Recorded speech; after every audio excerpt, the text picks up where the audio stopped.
For much of my life, I felt like my fate was determined before I stepped into a recording studio, sang a song, or even thought about the Go-Go's, long before I ever joined Hollywood's punk scene in the mid-1970s. When I was 12 years old, I was a mixed-up, restless little girl living in Thousand Oaks, a working-class area in Los Angeles' West San Fernando Valley. My stepdad had a drinking problem. My mom was on the verge of a nervous breakdown, and I was teased as fat and stupid.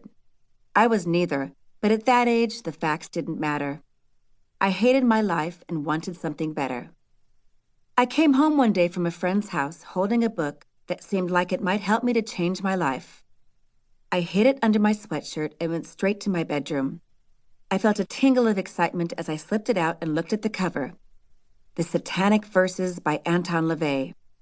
I read bits and pieces, and although I understood very little of the author's rant against Christianity, I focused on terms like exorcism, evil, and black magic, thinking I could find out how to cast spells and take control of my life.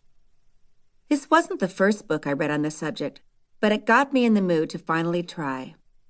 I slid a box out from under my bed and removed the contents I had assembled earlier: brewed tea leaves, oak twigs, string, and a candle. I arranged them in front of me as I'd seen in a different book. I chanted some words and called on the invisible powers of the universe to give my life the excitement I felt it lacked and everything else I wanted. What did I want? I asked myself that question for most of my life. As a kid, I wanted out of my house, the place of much torment and trouble. The punk scene became my refuge, my safe haven, the forgiving, understanding world where I could be anything I wanted, in my case, a rock star. After I became a rock star, I still didn't know what I wanted. Finally, many years later, I began to realize I had been asking the wrong question. It was actually one night in 2005 when I finally came clean with myself, when I asked what it was I needed, not what I wanted. I had gone to London for business, but spent 3 straight days locked in my hotel room doing cocaine. I went on the biggest binge of my life, which is saying something considering I had used, boozed, and abused for 30 years. When I looked at my eyes in the mirror, I didn't see anyone looking back at me. The lights were out. I was gone. It scared me, yet I didn't stop until I had an extraordinarily frightening out-of-body experience where I saw myself overdosing and being found dead in the hotel room. I saw the whole thing happen, and I knew if I kept doing the coke, I was going to die. At that moment, I shut my eyes, and when I opened them again, I made the decision I had put off for way too long. I opened myself up to life. I appreciated the good, faced the bad, and began to find the things I needed. Now, 4.5 years later, the bad days are behind me, but not forgotten. They made me who I am today, a far better, healthier, smarter, more open, and more loving person than I ever thought was possible. I'm someone who lived her dream against the odds of any of it happening, and yet I never doubted it.